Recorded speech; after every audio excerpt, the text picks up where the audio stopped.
Debris has been found in the search for the missing Titan submersible, reportedly including parts of its outside cover. Dive expert David Mearns told the BBC the president of the Explorers Club, which is connected to the diving community, says the debris includes a landing frame and a rear cover from the submersible. The U.S. Coast Guard earlier said a debris field had been found. It is now being analyzed. The debris was located by a remote-controlled underwater search vehicle, ROV, near the wreck of the Titanic. A U.S. Coast Guard news conference is scheduled for 1500 EST, 1900 GMT, on Thursday afternoon. 2 of the 5 men on board, British businessman Hamish Harding and French explorer Paul-Henri Nargeolet, are members of the US-based Explorers Club. The Titan vessel went missing in a remote area of the North Atlantic on Sunday with a 4-day oxygen supply for its crew of 5. Some experts have speculated that it could have suffered a catastrophic implosion as a result of a hull failure. The minivan-sized submersible was owned and operated by the private company OceanGate Expeditions. The firm's co-founder, Guillermo Sonline, told the BBC that he believes there may have been an instantaneous implosion of the craft. If that's what happened, that's what would have happened 4 days ago, he said.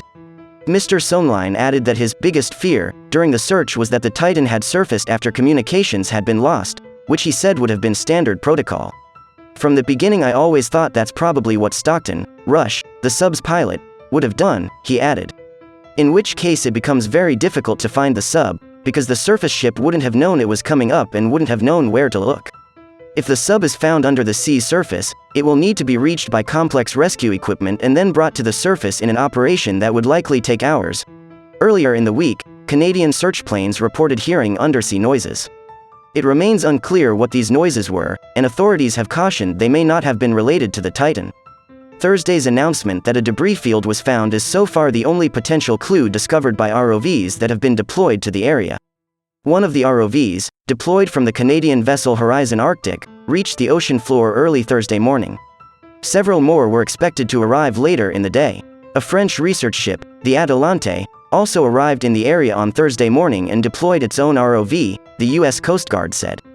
That robot is capable of reaching depths below the Titanic wreck, which lies about 12,500 feet, 3,810 meters, below the surface, and has experience of surveying the Titanic.